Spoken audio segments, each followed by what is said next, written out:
गांव के किनारे एक नन्ही सी झोंपड़ी थी जिसके ऊपर घास फूस की छत बनी हुई थी।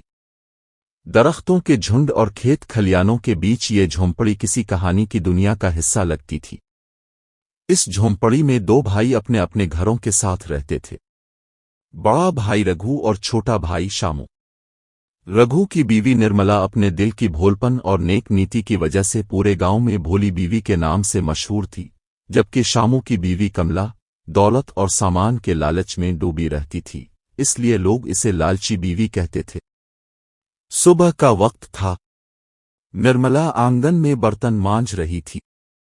धूप की हल्की किरणें जमीन पर पड़ रही थीं और परिंदे चहचहा रहे थे।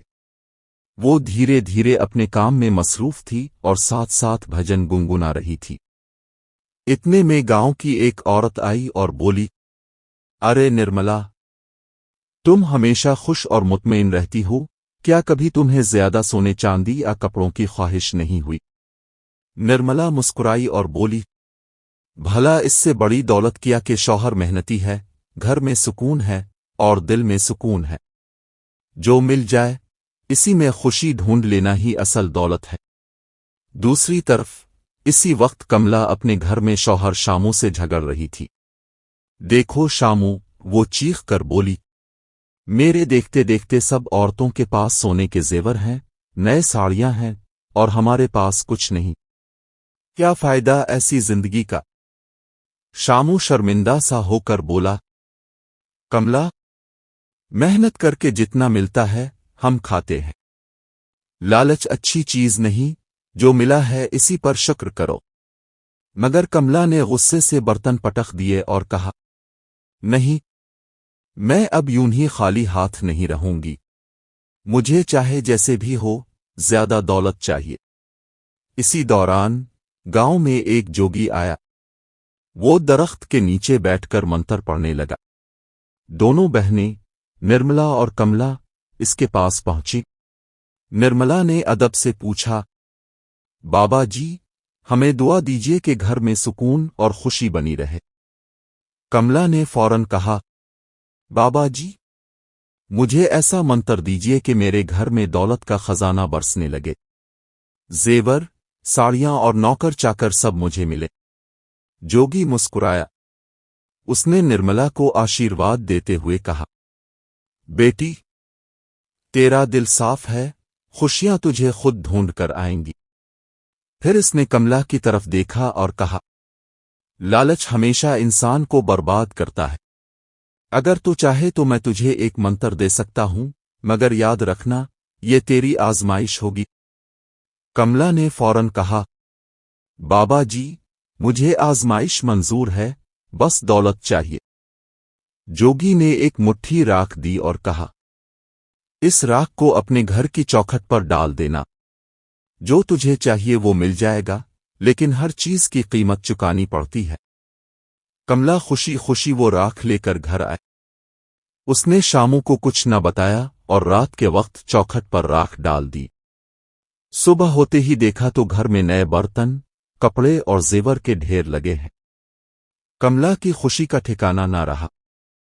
उसने गांव भर की औरतों को बिलाकर दिखाया और फख्र से कहा, देखा, मेरी किस्मत कैसी बदल गई।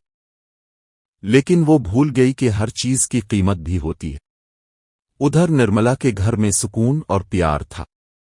उसने अपने शौहर रघु के साथ मेहनत मजदूरी की। दिन भर खेतों में काम किया, शाम को सादा खाना खाया और रब का शुक्र अदा किया।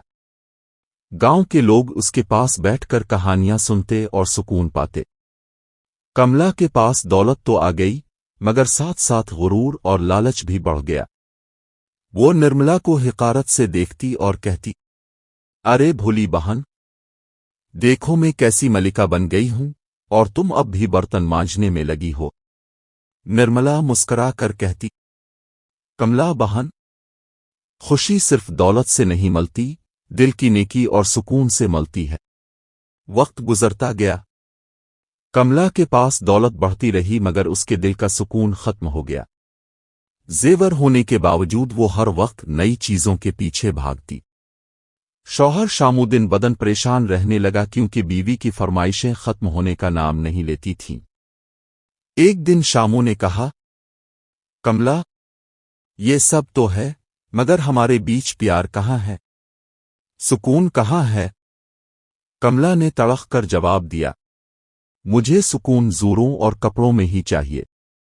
تم اگر مجھے یہ سب نہیں لا سکتے تو میں بابا جی سے پھر جا کر نیا منتر مانگوں گی۔ ادھر نرملا کا گھر چھوٹا سا مگر جنت کی مانند تھا۔ وہاں محبت تھی، دعائیں تھیں اور خوشیاں تھیں۔ اسی طرح پہلا باب ختم ہوتا ہے، جہاں ایک طرف بھولی بیوی نرملا کی سادگی اور نیکی نے سب کے دل جیت لیے، اور دوسری طرف لالچی بیوی کملا دولت کے جال میں پھنس کر اور زیادہ بے چین ہو گئی۔ اگر آپ کو کہانی کا یہ پہلا باب پسند آیا ہو تو ہمارے چینل کو سبسکرائب کریں، ویڈیو کو لائک کریں اور دوستوں کے ساتھ ضرور شیئر کریں تاکہ اگلے باب میں آپ دیکھ سکیں کہ لالچ کا انجام کیا ہوتا ہے اور بھولے دل کی نیکی کیسے کامیابی لاتی ہے۔